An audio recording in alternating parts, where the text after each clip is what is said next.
I haven't been doing any tournaments lately, and Splatoon 2 just came out, so I figured it's about time to start this series where I pick out some of my favorite games from the month and narrate over them with some thoughts from the game, what I was thinking at the time, and what I could have done better. So getting into this first game, I started out with looking at the map, and I actually wasn't looking at the map, I was looking at my enemies.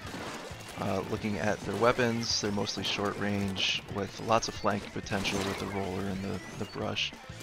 I didn't notice it at the time, but there are 3 stealth jumpers, very important to look for, as well as the ninja squid from the roller.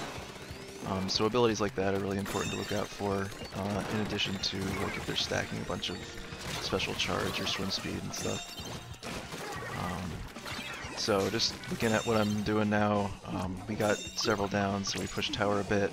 Unfortunately, I didn't see that roller jump in. As I said, I didn't notice that he had stealth jump. This was a risky jump to the tower. I probably shouldn't have done it, but I was feeling pretty confident from the last fight. And yeah, I was way out of position for that roller. I also got kind of stuck on the spire there, so I couldn't move out of the way in time.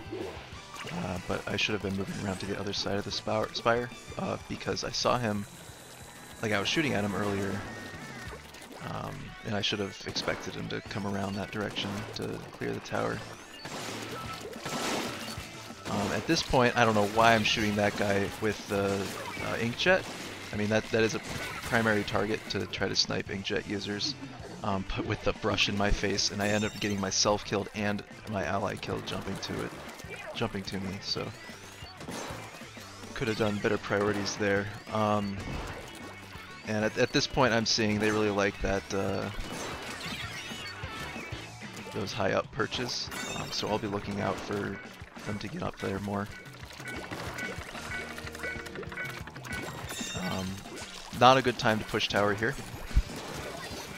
I jumped off the tower before I saw that brush because I realized, oh hey, I'm in a sea of enemy ink and there's a brush and a roller on the enemy team. So now it's not a good time to push. Fortunately, I got out just in time to avoid that brush. That was a lucky splat. He had just activated inkjet there, and I also got someone using missiles. I didn't see that brush get up there, unfortunately, though, and he sticks around there for a bit and splats my other ally too.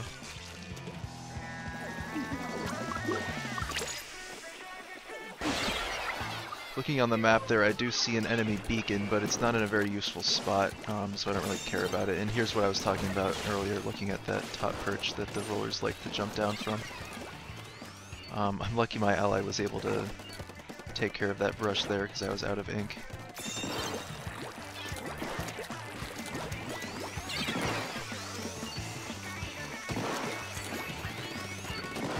And yeah, I just saw there the roller climbed up the top yet again, so I got a quick snipe on him because I knew where he went.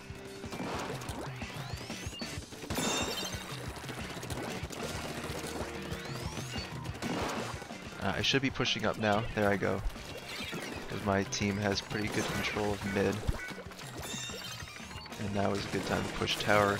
Except now the roller and brush is there, so I'm going to retreat a bit. My ally just used the splash down, and I caught that roller and the brush is down, so now it's definitely time to push. I saw someone on the right side, so I actually called out right side, even though I'm not in comms. But now these missiles really got me. That was not a good idea to try to climb the wall there. I almost got it, except the first missile kind of pushed me out of the way of my ink trail into the corner, so I got stuck. I probably should have gone around where there was more open space.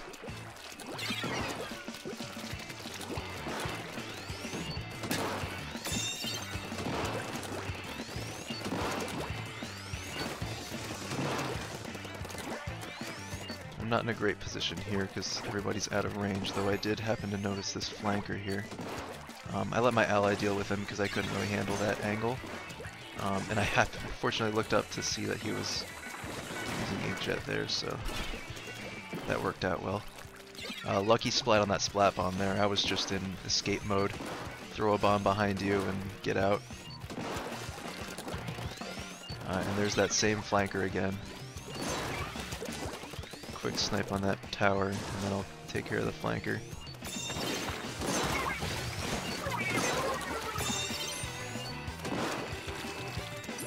So that's 3 down and 10 seconds left, and we have the lead. So at this point, I had noticed I have Stingray active, so I just jump back to spawn and secure the victory with the Stingray on the tower.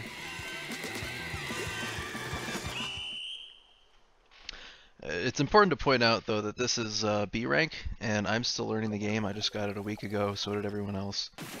So this might not be the best example to follow, and there's probably a lot more things that I'll pick up as I play more. So I'm hoping I will be able to improve these videos as well as my gameplay as time goes on. So moving into the next game, Rainmaker on Moray Towers. Similar comp, not really, but mostly short-range shooters, except for the Pro. So I'll definitely be looking out for that Pro. Not really any problem abilities there besides the Ninja Squid and maybe Object Shredder. Not that I care too much about that, but it's an interesting one. And again, this is very low rank, so I get some easy snipes at the beginning that I should not be able to get. I'm not sure if rolling out on the right side there is a good idea. I've been doing it consistently. I haven't had any problems yet, but it's pretty slow, and I'm sure once I get into the higher ranks, people are going to be cutting me off there. Here I decided to go the shortcut there.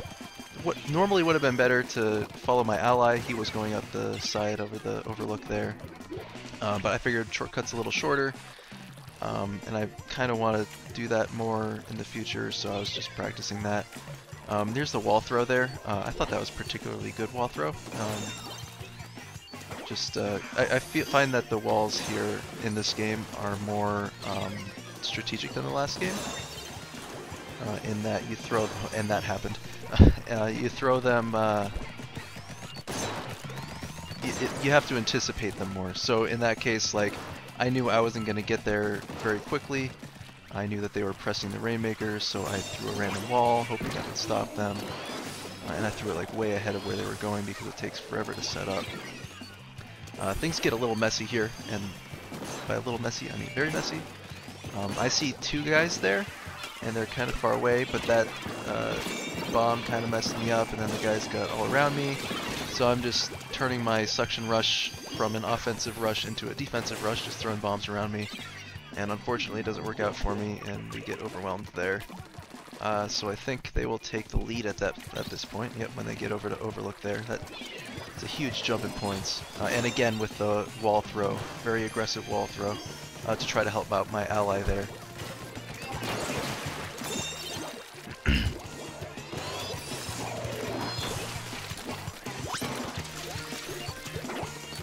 That would have been really cool if that shot landed.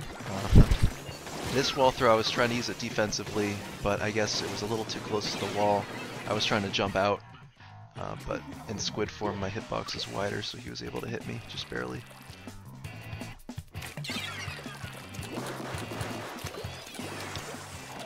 Cleaning up a bit, I see some shots behind me, so I'm just running away, and I quickly jump out. I was already committed to going down that path. Normally you don't want to run away from shots into enemy territory, but that was the only way I could go, so I just shot a line for myself, swam to the end of it, and tried to jump out. Tried to help my ally here, but I didn't really have a good angle from that far away. Fortunately, he was able to take it. I hadn't noticed that they pushed it back up there again, so good thing we got that. Ally wasted his baller there. B ranks. I jumped a little too early on that shot there. I'm still getting used to the new jump markers. I see a guy below me. I throw 2 suction bombs at my feet. I find that throwing 2 in a rush is useful when you're defending a ledge, because they'll wait for 1 to explode and then they'll climb up right after that without realizing that there's 2 there. And here I notice again that there's people behind me. So I'm shooting Rainmaker behind me to try to slow them down from chasing me. And right at the corner there, because I knew he was going to come around and try to shoot me. And now I'm just rushing as far as I can go. I know that we're behind at this point. And in Splatoon 1, if you come up here and hang on that wall for a second, you'll actually get it up to something like 13 points. which would have given us a significant advantage there, but either they changed that or I wasn't quite high enough, and that ink on the wall ruined my day. But now my allies took it up, so we're good. 16 points. Not a very good wall there. I shouldn't have even dodged left in the first place. I should have dodged right. That would have given me more room to work with. Here I'm going to try to jump down to snipe because that's a safe jump. And then I decided to come defend this way because there's a guy climbing the wall. So my first priority was to stop him climbing the wall, so I'll shoot the wall first to make sure they stay down below where they can't reach me, and then I'll try to snipe them. I'm lucky I avoided that shot. My reaction time was very slow to that Rainmaker shot. Not too confident in my aim right now. I just missed a lot of shots in a good time span, so at this point I'm just going to suction rush. It's overtime. Rainmaker's right there. They've got a jetpack shooting at us. At first I thought he was going to escape those suction bombs, but fortunately he took enough splash damage to stop the overtime. Let me know if this sort of thing is useful, and I'll try to get one out every month, in addition to tournaments once I get to that level.